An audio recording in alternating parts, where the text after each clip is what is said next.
মস্তিষ্ক ভালো রাখতে গেলে, জ্ঞান বৃদ্ধি করতে গেলে আমার নবী বলেছেন তোমরা লাউ খাও।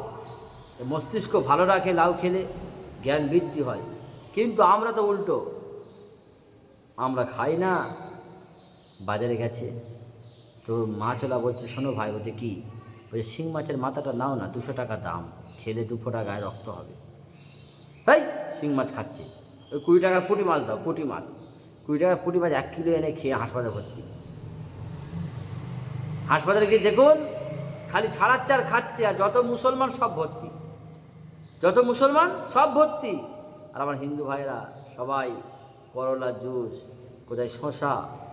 শুধু তাই নয়, একটা প্রমাণ দিই আপনাদেরকে, সঠিক সত্য প্রমাণ। সেটা হলো এই, মুসলমানের ঘরে পোস্ত আলু রান্না হয়, পোস্ত করে খেয়েছেন? কিন্তু হিন্দু ভাইরা খায়। সবজি খাবেন বেশি, গোশ খাবেন কম, বেশি দিন বাঁচতে গেলে।